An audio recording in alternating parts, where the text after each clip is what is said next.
빅터 프랭클이라는 오스트리아의 한 심리학자가 있었습니다. 이 사람이 유명해진 이유는요, 죽음의 수용소에서라는 그 책 때문이었습니다. 이 책은요, 2차 세계대전 당시에 나치 치하에서 가장 악명 높은 그 수용소로 유명했던 아우슈비츠 수용소에 갇혀 있었던 자신의 자서전적인 이야기를 집필한 책입니다.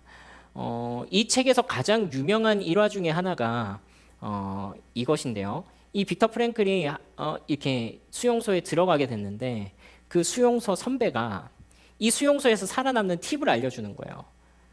나는 이렇게 살아남았어 하면서 무슨 얘기를 해주냐면 이 깨진 유리 조각을 주워다가 매일 아침 면도를 하는 겁니다. 면도를 해서 너의 얼굴의 안색이 이렇게 너무 지치거나 힘들어 보이거나 혹은 다른 사람들보다 더 안 좋아 보이지 않도록 관리하라는 거예요. 아니 어차피 수용소에서 어차피 죽을 운명인 그곳에서 뭐하러 면도를 하고 뭐하러 아침마다 남들보다 더 부지런하게 일어나서 그 짓을 하냐는 거예요. 근데 알고 보니까요, 이 아파 보이거나 지쳐 보이거나 이 노동 능력을 상실한 것 같으면 이 선별이라는 과정을 통해서 가스실에서 바로 죽여버리는 그런 일이 이 수용소 가운데서 자행되고 있었던 거예요. 그런데 이 빅터 프랭클이 그렇게 살아남기 위해서 면도를 하다가 깨닫게 된 것이 있는데요. 이거 단지 내가 가스실로 가지 않기 위해서 면도를 하고 있는 것이 아니다 하는 것을 본인이 깨닫게 됩니다.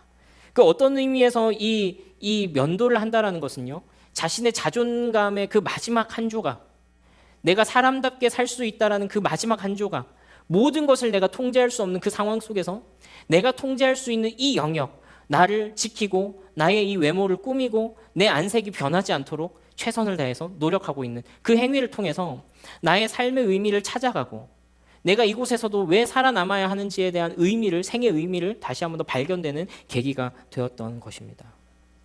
근데 사실 이 책이요, 이 시대를 초월한, 어떻게 보자면 100여 년 가까이 지난 지금 뭐 100년까지는 안 됐지만 시간이 상당히 흘러서도 지금에서도 스테디셀러, 베스트셀러로 우리에게 읽히고 있는 이유가 아마 여기에 있을 겁니다. 우리가 죽음의 수용소, 그 아우슈비츠 수용소에서 살고 있지는 않죠. 그러나 우리가 살아가고 있는 인생을 보면 어떻습니까? 내가 내 삶을 통제하기보다는 세상이 내 삶을 통제하는 대로, 세상이 나에게 요구하는 대로, 세상의 메커니즘과 세상의 삶의 방식을 우리에게 끊임없이 요구하고 투여하고 있잖아요. 그리고 그 삶에 순응하지 않으면 마치 내 삶은 도태되거나 혹은 가스실로 끌려가서 죽을 것 같은 두려움을 우리는 우리의 인생 가운데서 많이 느끼게 됩니다. 그래서 사실은 우리 그리스도인들은 이것을 다른 세상 사람들보다 더 많이 느끼게 될 겁니다. 왜냐하면 세상의 가치관과 우리 그리스도인으로 이 땅을 살아가는 가치관은 제법 다르기 때문에 그렇죠. 그래서 때로는 마치 우리의 영혼은 하나님 나라에 있는 것 같은데, 예배드리고 은혜 받을 때 우리는 정말로 그 천국을 살아가는 것 같은데, 그런데 그 다음 날부터 우리의 현실을 살아가는 우리의 모습을 보면 마치 천국에 있다가 이 땅으로 유배 온 것 같은, 마치 이 땅이라는 포로 수용소에 갇힌 것 같은 그런 느낌을 받을 때도 있더라 하는 거예요. 오늘 말씀이요, 딱 그런 맥락 속에 있는 말씀입니다. 이 이사야 선지자는요, 이스라엘에 임할 심판과 회복에 대해서 예언했던 선지자예요. 이 이사야서는 66장까지 있는데요, 성경이 실제로 66권까지 있잖아요. 그래서 어떤 사람은요, 이 이사야서가 작은 성경이다, 성경의 축소판이다, 그렇게 얘기하기도 하는데요. 왜 그러냐면요, 이사야 39장까지는 주로 심판에 관한 말씀이 적혀 있고요, 40장부터는 분위기가 바뀝니다. 위로하라, 내 백성을 위로하라 하면서 분위기가 싹 바뀌어버려요. 그래서 실제로 구약 39권, 신약 27권처럼 이 이사야의 전반부는 이 심판의 말씀, 이 후반부는 위로의 말씀, 이런 식으로 이제 보이더라 하는 거예요. 아무튼 이 이사야 선지자는 이 심판과 구원에 관한 이야기를 함께 나눴던 그런 선지자예요. 근데 오늘 우리가 읽은 이 말씀이요, 바로 그런 말씀인데요, 하나님의 회복과 현실 그 사이 어딘가에 껴있는 것 같은 이 이스라엘의 상황을 이야기하고 있습니다. 하나님이 너희를 심판하실 거야, 그리고 회복하실 거야. 그런데 지금 너희가 겪고 있는 현실은 이래 라고 얘기하시는 거예요. 우리 오늘 읽었던 말씀 중에서 우리가 제일 익숙하고 좋아하고 우리가 함께 찬양했던 말씀이 바로 이 11절 말씀이었죠. 우리 11절 12절만 함께 읽어보면 좋겠는데요, 함께 읽어봅시다. 한 목소리로 있습니다. 시작. 주님께서 너를 인도하시고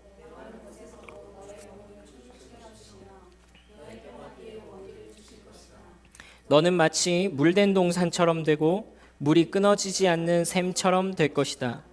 너의 백성이 해묵은 폐허에서 성읍을 재건하며 대대로 버려두었던 기초를 다시 쌓을 것이다. 사람들은 너를 두고 갈라진 벽을 고친 왕, 길거리를 고쳐 사람들이 살 수 있도록 한 왕이라고 부를 것이다. 그렇죠? 우리가 함께 찬양하면서 축복했던 것처럼 이 말씀은 우리를 매우 고양시킵니다. 매우 부푼 꿈을 꾸게 만듭니다. 우리 가슴의 한켠이 뭉클하게 만들어요. 근데 이 말씀의 정확한 의미를 우리가 알기 위해서는요, 이 말씀을 둘러싸고 있는 앞뒤의 문맥을 좀 더 자세히 살펴볼 필요가 있습니다. 어쩌면요, 이것이 이 성경 한 구절만 딱 떼가지고 이제 인상 깊은 말씀 한 구절만 딱 떼가지고 받는 그런 이 묵상 방법의 위험성을 보여주기도 하는데요. 예를 들자면 이런 거 있잖아요. 부모님이 너 이번 시험에서 전교 1등하면 아빠가 맥북 사줄게, 이렇게 약속을 했다는 거예요. 그런데 시험 치고 왔어요. 몇 등인지는 보여주지도 않고 아빠 맥북 언제 사줄 거야? 맥북 언제 사줄 거야? 근데 이 맥북 사준다라는 말은 어떤 맥락 속에 있는 거죠? 네가 전교 1등하면 사주겠다라는 그 맥락 속에 있는 거잖아요, 그렇죠? 그러니까 이 전체 말을 우리가 이해해야지 맥북 사줄게만 딱 떼와가지고 막 요구하면 안 된다는 거죠. 근데 우리가 말씀을 그런 식으로 읽을 때가 있더라 하는 겁니다. 이스라엘 백성은 이렇게 불평했습니다. 하나님 복 주신다면서요. 하나님 내 삶 풍요롭게 하신다면서요. 하나님 내 삶에 축복 주신다면서요. 근데 내 인생 왜 이래요? 이렇게 불평하고 있는 거예요. 하나님 내 삶에 복 주신다고 그랬는데 내 삶이 정말 마르지 않는 샘 같이 될 것이라고 그랬는데, 물된 동산 같을 것이라고 그랬는데 진짜 물된 동산 맞습니까? 이렇게 척박한데 맞습니까? 라고 물어보는 것입니다. 근데 하나님께서 반문하시는 거예요. 그래? 진짜로? 너 그거 받을 만한 사람이야? 너 현실을 좀 보면 좋겠는데 너 진짜 그거 받을 자격 있는 사람이야? 라고 되물어 보시는 거예요. 하나님께서는요, 이사야 선지자를 통해서 우리를 향한 하나님의 약속, 우리가 어디를 바라보면서 우리가 어디에 우리의 마음을 두고서 살아야 하는지를 보여주시는 한편에 우리의 시선을 다시 우리의 현실로 옮겨서 너 정말로 그 복에 합당한 삶으로 살고 있어? 라는 질문을 다시 우리에게 물어보시는 것입니다. 우리 이사야를 통해서 두 가지의 관점을 우리에게 주시는데요, 하나는요 정의에 관한 관점이고요, 다른 하나는 하나님 사랑에 관한 관점입니다. 이 정의에 관한 관점, 하나님 사랑에 관한 관점으로 우리의 삶을 다시 한 번 더 점검해보고 우리의 삶을 물된 동산으로 만들어가기 원하시는 그 하나님의 부르심에 응답하는 시간 되시기를 주님의 이름으로 축복합니다. 네, 그래서 우리 먼저 한번 따라해보면 좋겠는데요, 우리 이렇게 따라합시다. 하나님의 정의는 이웃에 대한 사랑입니다. 그렇습니다. 우리 먼저 축복의 말씀 앞에 있는 구절, 앞에 있는 문맥을 먼저 살펴봐야 될 건데요, 우리 오늘 읽었던 말씀보다 조금 앞에부터 읽어봅시다. 6절부터 10절까지의 말씀. 네, 우리 제가 한 절, 여러분 한 절 그렇게 읽어보겠습니다. 제가 먼저 읽습니다. 내가 기뻐하는 금식은 부당한 결박을 풀어주는 것, 멍에의 줄을 끌어주는 것, 압제받는 사람을 놓아주는 것, 모든 멍에를 꺾어버리는 것, 바로 이런 것들이 아니냐.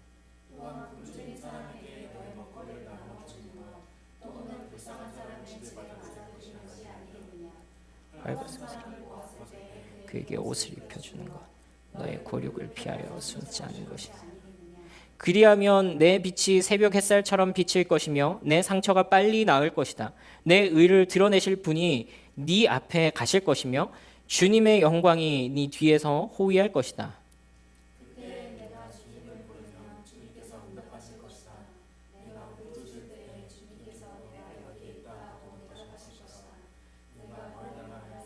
무거운 멍에와 온갖 폭력과 폭언을 없애버린다면, 함께 읽습니다.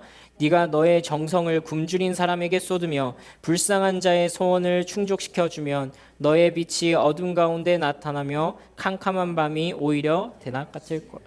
하나님께서 지금 이스라엘 백성들을 향한 첫 번째 평가는 이건 거예요. 너희 지금 종교적인 형식만 남아있어. 그리고 정의는 져버렸어 라고 이야기하고 있는 거예요. 이 앞쪽이, 이것보다 앞쪽에선 어떤 이야기가 나오냐면요, 이 이스라엘의 경건하다고 불리는 사람들이 금식을 하는데, 금식하면서 무슨 짓을 하냐면은 금식하면서 싸우고 있고, 금식하면서 자기의 종들을 매우 고통스럽게 짓밟고 있는 거예요. 그러니까 금식이라는 것은 어떻게 보자면은 하나님 앞에서 우리가 할 수 있는 가장 극단적인 기도의 형태거든요. 진짜 간절함과 하나님 앞에 겸비한 마음을 가지고 내가 주님만 붙들겠습니다라는 그 고백인데, 그 고백을 하면서 동시에 기도하고 나와가지고는 어떻게 해요? 앞에서 구걸하고 있는 사람 밥그릇을 발로 빵 차버려요. 자기의 종이라고 하는 사람들 압제하는 거예요. 이웃을 너무 못살게 구는 거예요. 그러면서 그들을 괴롭게 하고 또 자기에게 은혜를 구하는 자들에게 은혜 베풀지 않고 그런 모습을 보이고 있는 거예요. 그러니까 오늘 말씀에 이렇게 시작하는 겁니다. 아까 6절 말씀에 보니까 내가 기뻐하는 금식은 부당한 결박을 풀어주는 것이 아니냐. 내가 너 밥 굶는 거 기뻐하는 거 아니야. 난 지금 네가 밥 잘 먹고 대신에 너한테 애걸복걸하고 있는 사람들, 너의 은혜가 필요한 사람들, 너의 자비가 필요한 사람들, 너의 손길이 필요한 그 사람들을 외면하지 않는 게 금식보다 더 기뻐하는 일이야. 구조적으로 시스템적으로 망가져버린 세상, 구조적으로 뭔가 뒤틀려버린 그것에 대해서 네가 관심 가지는 거, 내가 그것을 너의 금식보다 훨씬 더 기뻐한다 이 말이야 라는 말씀을 먼저 하시는 거예요. 그러니까 하나님께서 지적하시는 게 뭐예요? 기독교가 하나님 향한 우리의 신앙이, 우리의 마음이, 우리의 믿음이 종교화되어 버린 것을 경고하시는 거예요. 화석화되어 버린 것을 경고하는 것입니다. 그러니까 이 형식과 어떤 종교적인 하나님을 향해서 내가 뭔가를 얻어내고자 하는 그 종교 행위만 남아있지, 그분의 마음을 헤아리고 하나님의 은혜가 무엇인지, 그분이 원하시는 삶이 무엇인지, 그분이 기뻐하시는 길이 무엇인지에 대해서는 전혀 관계가 없는 화석화되어 버린 신앙인 것입니다. 너 왜 금식하는데? 너 왜 그렇게 지극정성인데? 네 문제 해결해달라고 애걸복걸 금식하는 거 아니니? 근데 너는 지금 이 금식이라는 것을, 이 기도라는 것을, 예배라는 것을, 신앙생활이라는 것을 도구화해버렸어. 그것을 대상화해버렸어. 너의 종교 행위는 너의 욕망을 채우기 위한 우상숭배일 뿐이야 라고 경고하고 계신 거예요. 여러분, 대상화한다라는 게 뭐죠? 그 대상을 있는 그대로 내가 인정해 주는 것이 아니라 그것을 내가 소비하기 위한 어떤 대상화해버린다, 이런 식으로 이제 표현하죠. 그래서 뭐 여성을 성적 대상화한다거나 아니면 누구를 도구화한다거나 이런 것들이 이제 다 같은 표현일 겁니다. 근데 우리가 하나님에 대해서도 그분을 대상화하는 거예요. 왜? 나의 욕망을 채워줄 존재로만 생각하고 있는 거예요. 지금 이스라엘 백성들을 향한 하나님의 책망이 그것입니다. 너 그 가장 숭고한 행위라고 하는 그 금식 기도 가운데 네가 진짜로 원하는 게 뭐니? 정말로 겸비하여서 하나님 앞에 엎드려져서 하나님의 은혜를 구하는 것이 너의 목적이니? 아니면 지금 하나님 붙잡고 내 얘기 안 들어주면은 나 밥 안 먹을 거예요 하고 협박하는 거니? 우상숭배라는 것입니다. 그러니까 이 사람들은요, 복 줄 것 같으면 그 자리에 여호와 대신에 누구라도 앉혀놓을 수 있는 사람들이었던 거예요. 그렇죠? 나에게 복을 줄 것 같으면, 나에게 이익을 줄 것 같으면, 내 인생이 잘 풀릴 것 같으면 그 자리에다가는 여호와가 아니라 여호와 할아버지라도 앉혀가지고 내가 숭배할 수 있는 그런 우상숭배였다라는 겁니다. 그럼 이 하나님께서는 이것을 경고하시면서 첫 번째 우리의 삶을 향하여서 무엇을 이야기하는 거예요? 내가 너에게 원하는 것은 정의인데 그것은 그냥 뜬구름 잡는 소리, 그냥 듣기 좋은 이야기, 그냥 귀가 간지러운 그런 아름다운 이야기가 아니라 실제적으로 너의 삶이 이웃에 대하여서 정의로우냐 하는 것을 물어보는 거예요. 종교적인 행위, 종교적인 형식, 종교적인 그럴듯한 모습을 갖추기 이전에 너희의 삶의 방향이 어디로 향해 있는가 하는 것을 먼저 물어보시는 거예요. 그러면 이 말에 대해서 우리는 다시 한 번 더 좀 질문을 하게 되죠. 그러면 목사님, 종교적인 행위는 다 필요 없습니까? 소위 이런 거죠. 주일에만 예배드리면 뭐해? 삶의 예배가 있어야지. 주일에만 교회 나와가지고 뭐 예배드리고 회개하고 찬양하고 하면 뭐해? 우리 일상생활이 정말로 하나님 앞에 받으실 만한 것이 돼야지. 야, 그럴 것 같으면 예배고 뭐고 다 때려쳐. 이런 말인가요? 이렇게 물어보는 거예요. 근데 사실은요, 이 삶이나 잘 살아라. 그래서 그럴 것 같으면 저는 주일에 예배는 안 드리지만 제 일상의 삶을 주님께 드리고 있습니다. 라는 이런 말. 어쩌면 이런 표현도 우리의 신학적인 변명은 아닌가 하는 생각을 좀 해봐야 될 필요도 있습니다. 하나님께서 오늘 이 이스라엘 백성들에게 하신 말은 뭐예요? 기도하지 말란 말입니까? 예배드리지 말란 말이에요? 아니죠. 진짜 기도, 진짜 예배, 하나님의 사랑 가운데서 진짜 이 하나님을 경배하고 하나님을 찾는 그 참된 예배가 너희 가운데서 회복되어야 되지 않겠냐 하는 말씀을 오히려 하고 계신 것이죠. 그래서 사실은 이것이 우리의 삶을 다시 바라보게 하시는 하나님의 두 번째 관점입니다. 우리 한번 따라해 보면 좋겠습니다. 하나님을 향한 사랑은 예배에 대한 헌신입니다. 네, 하나님에 대한 사랑은 예배에 대한 헌신입니다. 우리 첫 번째 정의에 대해서 얘기했습니다. 두 번째는 사랑에 대해서 이야기할 겁니다. 우리 13절부터 14절까지의 말씀 우리 한 목소리로 한번 읽어보면 좋겠는데요. 시작. 유다야 네가 안식일에 발길을 삼가 여행을 하지 않으며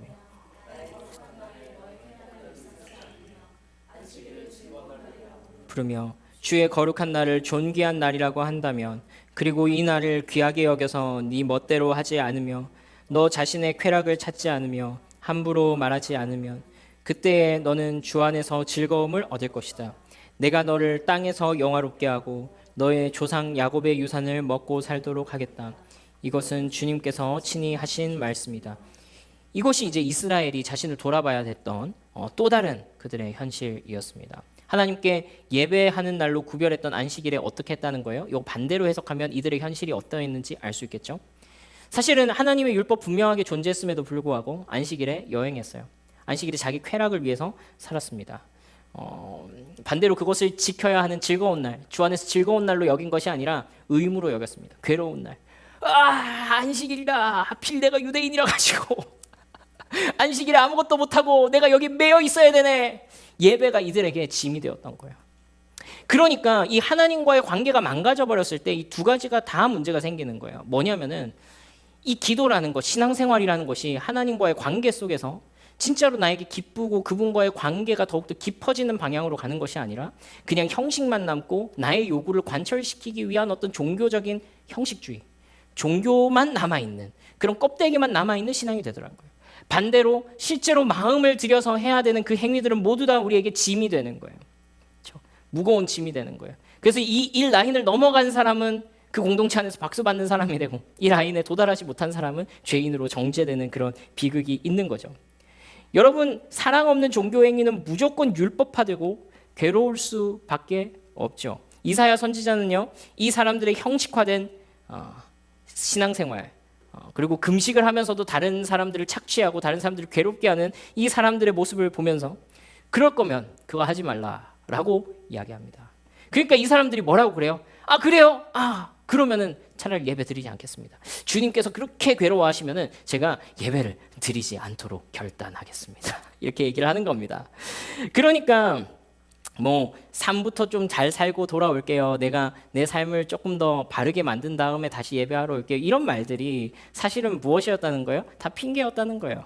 실제로는 그 예배 가운데서 하나님과의 교제 가운데서 기쁨을 전혀 누리고 있지 못하니까 이것이 나의 조건을 어떻게 충족시켜서 하나님 앞에 이렇게 프리젠트해서 보여드려야 되는 이것이 되어버린 거예요. 예배라는 것이.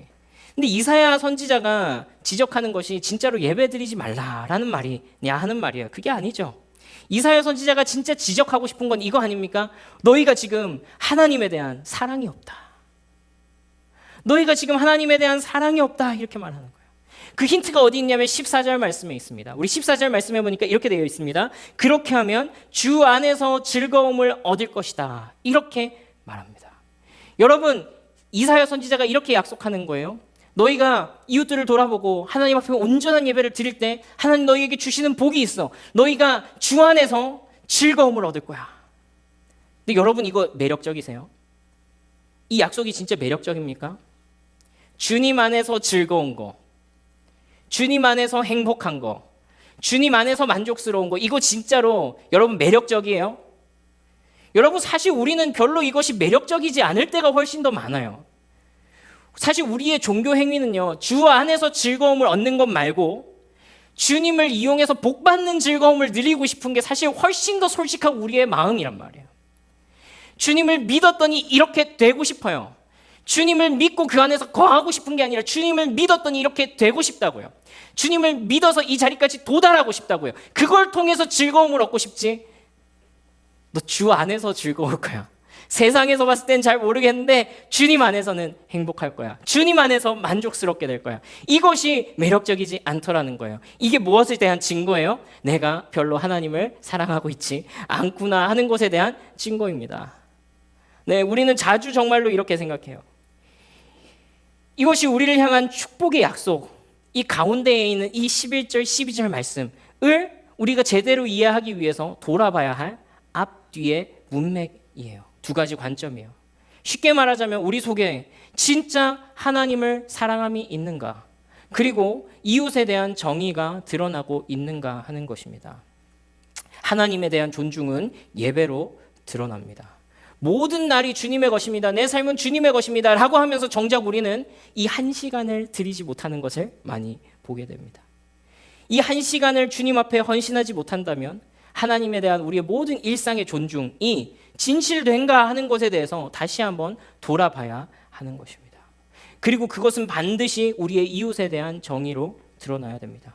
하나님을 사랑함으로 시작된 예배는 그분께서 관심을 가지고 계신 우리 옆에 우리의 도움이 필요한 사람들, 그 사람들이 얼마나 나와 가깝냐 뭐냐와 관계없이 그 시각으로 이 세상을 바라볼 줄 아는 그 방향으로 우리의 삶이 나아가야 한다라는 것입니다. 그래서 예수님께서 뭐라고 말씀하세요? 지극히 작은 자 하나에게 한 것이 곧 나에게 한 것이다 라고 말하는 거예요. 그러니까 하나님을 예배하는 것과 이웃을 사랑하는 것은 별개의 일이 아니라는 말입니다. 여러분, 그리고 그러한 사람에게 주시는 하나님의 복이 오늘 우리가 읽었던 11절 12절 말씀이라는 거예요. 우리 한 목소리로 함께 한번 읽어볼까요? 시작.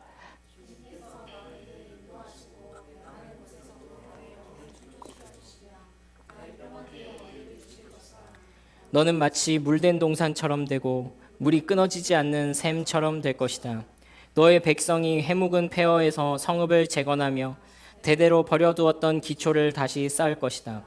사람들은 너를 두고 갈라진 벽을 고친 왕, 길거리를 고쳐 사람이 살 수 있도록 한 왕이라고 부를 것이다. 여러분, 이것이 아우슈비츠 수용소에서 유리 조각으로 내 턱수염을 깎는 행위입니다. 무슨 말인가 하면 우리 그리스도인의 처지가 마치 그런 것 같더라고요.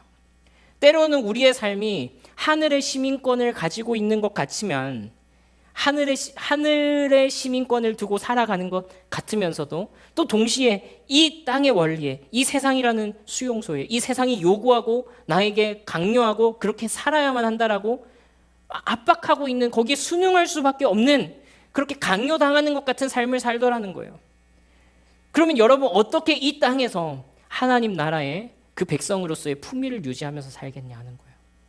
어떻게 우리가 언젠가는 그 영원한 천국 가운데 들어갈 줄 알아요. 그러나 이 땅을 살면서 정말로 그 나라를 바라보는 사람처럼 이 땅에서 수염을 깎으며, 이것이 나의 마지막 자존감이다, 이것이 하늘의 시민권을 둔 나의 그리스도인으로서의 나의 마지막 내가 자존심이다 하면서 그 턱수염을 깎을 수 있겠냐 하는 거예요.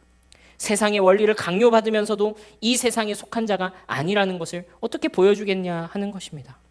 바로 하나님을 향한 사랑과 이웃에 대한 정의를 보여주는 것입니다. 이것은 우리가 이 수용소에 속하지 않았다라는 증거이고, 동시에 세상의 나라의 원리가 아니라 하나님 나라의 원리를 따라 살아가고 있다는 것의 증거가 될 것입니다. 근데 문제는 뭐냐면 이게 쉽지 않다는 거예요. 이게 어렵다는 거죠. 사실 우리가 날마다 이 문제에 대해서 실패해버려요. 때로는 우리의 이웃을 돌아보는 것보다 내 코가 석자고 하나님 앞에 예배드리는 것이, 여러분 어떨 때는 저도 오늘은 아닙니다. 오늘은 아닌데 언젠가 저도 그런 적이 있었어요. 아, 여보 오늘 설교 좀 대신해줘. 너무 힘들어. 이럴 때가 있어요. 이 말씀을 준비하면서 말씀이 살아있는 것처럼 제 마음을 울리고 얼른 가서 이 말씀을 전해야 되겠다는 마음이 들 때도 있는 한편, 어떨 때는 쥐어짜가지고 어떻게 이 말씀으로 설교를 하긴 해야 되겠는데 너무 힘들다 싶을 때가 저도 있더라는 거예요. 이거 저도 지키기 힘든 거예요.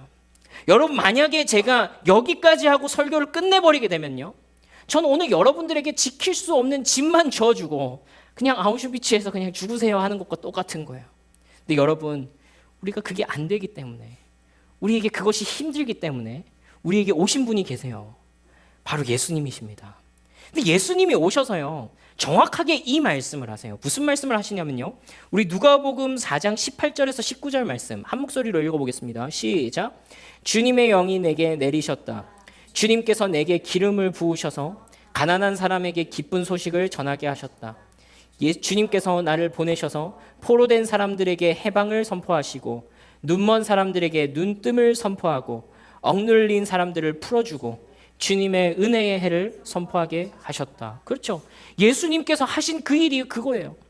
억눌려 있던 자들, 갇힌 자들, 기펴고 살지 못하던 자들, 가난한 자들, 목마른 자들, 그들에게로 예수님께서 찾아가셨어요. 가장 소외되고 가장 외면받던 자들, 이스라엘에게 짓밟히고 있던 그 이웃에게 나아가셔서 정의를 보여주셨어요. 예수님의 정의는요, 평균을 맞추는 것이 아니라 저 아래에 있는 사람들에게 하나님께서 찾아가 주시는 것이었어요. 예수님께서 친히 그 정의를 시행하러 이 땅 가운데 오셨다는 말이에요. 그리고 또 뭐라고 말씀하시냐면, 진짜 하나님을 사랑하고 그분의 진리 안에서, 그분 안에서, 하나님 안에서 기뻐하는 삶이 무엇인지를 보여주시면서 이런 말씀을 하셨어요. 요한복음 4장 34절 말씀 우리 한 목소리로 읽습니다. 시작. 예수께서 그들에게 말씀하셨다. 나의 양식은 나를 보내신 분의 뜻을 행하고 그분의 일을 이루는 것이다. 이것이 예수님의 양식이래요. 이 말씀의 맥락은 이런 거였죠. 점심시간이었어요. 먹을 것이 없어가지고 제자들한테 밥을 사오라고 시켰어요. 그동안에 예수님께서 뭐 하셨냐면은 수가성 여인과 한참을 대화하셨어요. 그리고 이 여인에게 복음을 선포하셨어요. 제자들이 오셔가지고 예수님 배고프시죠? 그러니까 예수님께서 뭐라고 말씀하시는 거예요? 나 이미 배불러. 왜? 내 양식은 하나님의 뜻을 행하는 거니까. 예수님의 모든 이 땅에서의 기쁨은 하나님과 교제하고 그분과 동행하는 삶을 사는 것이었어요. 이 예수님이 보여주신 삶이야말로 그분 안에서 기뻐하는 것이 무엇인지 우리에게 적나라하게 보여주시는 그런 삶이었다고요. 그 삶의 절정이 뭐예요? 바로 십자가 아닙니까? 십자가에서 예수님은 죽기까지 그분에게 복종하고 그것이 본인의 기쁨이 된, 물론 너무나도 큰 고통과 고난 가운데 있었지만, 그러나 그럼에도 불구하고 그것을 기쁨으로써 순종하는 것이 예수님의 사명처럼 그 십자가 가운데 드러나지 않습니까? 그리고 이 십자가는요, 우리를 향한 하나님의 정의가 완전히 시행된, 저 복음으로부터 너무 멀리 떨어져 있는, 저 복음으로부터 너무 먼 시간 떨어져 있는 우리에게까지 그 십자가의 사랑이 닿도록 하신, 우리에게까지 찾아오신 그 정의의 완전한 시행이 일어난 것이 바로 십자가이면서 동시에 하나님을 사랑함으로 그분 안에서 완전히 순종하신 이 온 세상 가운데, 이 온 시간 가운데 단 하나 완전한 예배를 드리신 사건이 바로 십자가잖아요. 이웃에 대한 사랑과 하나님에 대한 온전한 예배가 이루어진 것이 바로 십자가 사랑이었다 하는 것입니다. 그리고 우리는 이 예수님이 바로 물된 동산처럼 영원히 마르지 않는 샘이 되셔서 그분께 나아오는 자를 만족하게 하시고 또 우리를 회복시키시는 영원한 생수가 되셨다는 것을 알고 있습니다. 우리 항상 예배 시작할 때 여러분과 함께 부름의 말씀으로 나누는 것처럼 누구든지 목마르거든 내게로 와서 마시라, 그렇게 초대하여 주시는 것입니다. 우리 요한복음 7장 38절 말씀 함께 읽습니다. 시작. 나를 믿는 사람은 그 배에서 생수의 아멘. 여러분, 이것이요, 우리에게 그래서 주시는 복이 예수 그리스도 안에서 온전히 이루어졌다라는 것을 보여주는 말씀인 거예요. 그러니까 우리가 도달할 수 없는 그 가치예요. 이웃에 대한 온전한 정의의 시행과 하나님을 향한 온전한 예배의 회복은요, 우리의 이 육체를 가진 인간으로서 이 땅을 살아가면서는 이것은 하나님의 기준에 도달하기에는 너무나도 어려운 일이에요. 근데 그것을 십자가 가운데서 완성하시고 우리에게 이 물된 동산의 축복을 다시 넘겨주시는 그 약속을 우리에게 주셨다는 거예요. 그러니까 원래 우리가 이 물된 동산의 복, 오아시스의 복, 우리의 삶을 통하여서 생수가 샘솟고 우리의 삶을 통하여서 생명이 흘러가는 이 복은 내가 정의를 시행하고 내가 온전한 예배를 드림으로써 이루어졌어야 되는 것인데, 그게 아니라 예수님께서 우리를 대신하여서 정의를 시행하시고 우리를 대신하여서 온전한 예배를 드리심으로써 나를 믿기만 해라, 그러면 너도 물된 동산이 될 것이다. 나를 믿기만 해라, 그러면 너도 오아시스가 될 것이다 하는 부름으로 완전히 바뀌어버린 거예요. 이 게임이 완전히 체인지된 거예요. 이것은 성령을 따라 사는 성령을 따라 사는 성도의 삶이 어떻게 오아시스와 같아질 수 있는지, 어떻게 마르지 않는 샘, 어떻게 물된 동산 같아질 수 있는지를 보여주시는 약속입니다. 여러분, 그렇습니다. 우리가요, 부족하지만 진심으로 하나님을 사랑하면서, 또 우리가 너무 부족하지만 우리의 삶의 방향성과 우리의 시각을 조금씩 이웃에게로 넓혀갈 때가 있잖아요. 그럴 때 하나님이 주시는 물된 동산의 복, 이 메마른 곳 가운데서도 오아시스가 터져나오는 그 생명이 흘러가는 복을 우리도 보고 느끼고 누리게 되고, 그 감정을 조금이나마 맛보아 알 수 있는 은혜를 주셨어요. 이게 은혜라는 거예요. 여러분, 우리가 서로의 삶을 나누고 또 하나님 안에서 사랑하는 마음으로 이웃을 섬기고 또 하나님 사랑하는 마음으로 부족하지만 드렸던 예배들을 한번 생각해 보세요. 이게요, 우리가 완벽해서가 아니라 완전하진 않지만 그 조그마한 섬김과 우리의 이 부족하지만 드려진 이 예배를 통해서 종교 행위가 아니라 진짜 그 가운데 눈물이 있고, 그 가운데서 누군가를 섬겼다는 기쁨이 있고 만족이 있고, 그것을 우리가 맛보아서 느끼는 순간들이 있잖아요. 그렇죠? 이게 어떻게 가능한 거예요? 이거 원래 세상의 원리로는 불가능한 기쁨이거든요. 이 주 안에서 누리는 기쁨 어떻게 가능하게 된 거예요? 예수님께서 이미 먼저 성취하시고 지금 그를 믿는 저와 여러분들에게 그 기쁨을 나눠주시는 거예요. 그래서 그 예수님 안에서 이 이사야가 선포했던 복이 실체가 되어서 우리에게 적용되어지는 것을 우리의 신앙생활하면서 누리게 되고 느끼게 되는 거예요. 이게 여러분들 진짜 그냥 단지 종교 행위였다고 얘기할 수 있어요? 그럴 수 없죠. 여러분 속에 참된 기쁨이 있었잖아요. 그 순간에 여러분들 속에 참된 감격이 있었잖아요. 아니라니까요. 성령께서 우리 가운데 이와 같은 일을 실제로 행하고 계신다는 거예요. 우리의 현실이 메마른 땅 같을지라도 그 가운데서 하나님으로 인하여 평안하고 만족스럽게 되는, 내 주변은 요동할지라도 그러나 이상하리만치 내 마음 가운데 만족과 은혜를 주시는 그 하나님의 사랑을 느낄 때가 있지 않습니까? 소위 우리가 이 살아가는 이 도시 환경을 보고 도시 사막이다 그렇게 얘기를 하죠. 근데 그 가운데서 하나님을 사랑하고 이웃을 돌아보는 것이요, 예수 그리스도 안에서 유리 조각으로 우리의 수염을 깎는 그런 행위가 되기를 바랍니다. 이 세상을 살아가고 있지만 이 세상의 원리에 굴복하지는 않는, 이 예수 그리스도 안에서 이미 이루어진 이 신자의 복, 예수 그리스도 안에서 이미 우리 속에서 시작하신 이 물된 동산의 복, 오아시스의 복, 마르지 않는 샘 같은 복, 이 여기로부터 생명샘이 흘러가게 되는 이 복이 여러분들 삶 속에서 더 커져가기를 원해요. 그래서 우리가 이 수염을 깎을 때마다, 세상이 요구하는 것과 반대로 우리의 결정을 내릴 때마다 증명하는 것입니다. 무엇입니까? 나 그리스도께 속한 자야. 그리스도께서 완전히 이루신 그 은혜로운 행위가 내 삶을 변화시켜가고 있어. 그 복이 시간이 지나면서 커져가고 있어. 내 욕망을 관철시키는 복 말고, 내가 종교 행위로 하나님을 협박하여서 얻어내는 복 말고, 그분께서 내 삶 가운데 이 부족한 인생을 통하여서도 생명이 흐르게 하시는, 이 부족한 인생을 통하여서도 은혜가 내 삶 가운데 흐르게 하시는, 세상은 이해할 수 없는 그 복이 내 삶 가운데 점점 더 커져가기 원합니다. 예수 그리스도 안에서, 주 안에서 누리는 기쁨이 무엇인지 점점 더 갈망하기 원합니다. 그런 은혜가 저와 여러분들 가운데 있기를 원하는 것입니다. 그래서 우리가 하나님을 사랑하고 이웃을 돌아보는 것, 이것은요, 우리가 더 많은 복을 받기를 원하고, 우리가 이웃을 사랑하고 예배 주일 성수하고 온전히 하나님께 11조하고 해가지고 뭔가 하나님께 더 얻어내기 위한 것이 아니라, 이미 우리에게 예수님의 완전한 섬김을 통하여서 보여주신 그 복을 누리는 통로가 되어야 된다. 이미 하나님께서 우리에게는 하늘의 시민권을 주시는 그 복을 우리에게 주셨는데, 여전히 수용소에서 노예처럼 살아가지 말자고요. 이 땅을 살아가면서도 나 이 땅에 속하지 않았어를 보여주는 저와 여러분들이 되시자고요. 그래서 우리는 이 기쁨을 누림으로 우리가 이미 하늘에 속한 백성이라는 것을 확인하고 누리고 즐거워합니다. 여러분들에게 이 모습이 발견되게 될 때 여러분들 무엇을 생각하셔야 되냐면, 나 안 죽었네?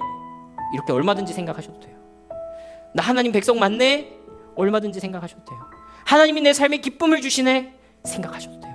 하나님이 내 삶에 섬김을 주시네? 생각하셔도 돼요. 원래 같았으면 분노가, 원래 같았으면 화가, 원래 같았으면 폭력이, 원래 같았으면 내 입에 험한 말이 튀어나갔을 것인데 주님, 내 삶 가운데 생수를 일으켜주시네요. 감사합니다 라고 고백할 수 있는 은혜가 있어도 된다는 거예요. 진짜로 주 안에서 즐거워하는 것이 무엇인지 우리가 배워가는 것입니다. 아멘이십니까? 아멘. 우리 이 말씀을 생각하면서 우리 함께 기도하면 좋겠는데요. 우리 몇 가지 기도할 건데요. 우리 첫 번째로 우리가 함께 기도할 제목은 이겁니다. 이 물된 동산, 이 오아시스의 복을 누리며 사는 인생 되게 해주십시오. 그리고 우리 오아시스 교회가 이 오아시스가 진짜로 흘러가는 것들을 좀 이 세상 가운데 보여주고, 이 세상에 발 디디고 있지만 이 세상에 속하지는 않은 이 유리 조각으로 면도를 하고 있는 그런 정체성을 가진 아름다운 교회 되게 해주십시오. 우리 규모와 사이즈와 힘으로 세상을 굴복시키려고 하는 것이 아니라 세상과는 다른 방향으로 걸어가고 있는 우리의 정체성을 보여줄 수 있는 교회 되게 해주십시오. 두 번째로 우리 베네수엘라를 위해서 한번 기도하면 좋겠습니다. 죽는 사람이 계속 늘어나고 있어요. 너무 아까운 생명들, 우리에게도 주님 긍휼한 마음을 주셔서 기도하게 하시고 그들을 위하여 할 수 있는 일을 고민해보게 해주십시오. 함께 기도합시다. 우리 마지막으로 기도하실 때 우리 서진교 목사님 다음 주에 오실 텐데 우리 그것도 좀 기억하면서 기도하면 좋겠습니다. 사실 우리 서진교 목사님의 삶을 통해서 우리가 왜 감동받아요? 우리가 왜 그 이야기를 듣고 싶어해요? 왜냐하면 이 세상에 살고 있지만 이 세상에 속하지 않은, 그 어찌 보면 너무나도 깨어진 삶이지만 그 깨어진 유리조각을 가지고 자신의 수염을 가다듬고 있는 그 모습이 그 삶 가운데서 발견되어지기 때문 아닙니까? 우리가 그것을 통하여서 다시 한번 더 은혜 받고 은혜가 은혜를 전염시키고 우리가 더욱더 하나님 앞에 드려지는 삶 되기를, 진짜로 주 안에서 기뻐하는 것이 무엇인지, 진짜로 주 안에서 그를 사랑하는 것이 무엇인지 배워갈 수 있게 해달라고 우리 그 시간을 기대하고 사모하면서도 한번 기도하는 그런 시간을 가지면 좋겠습니다. 우리 함께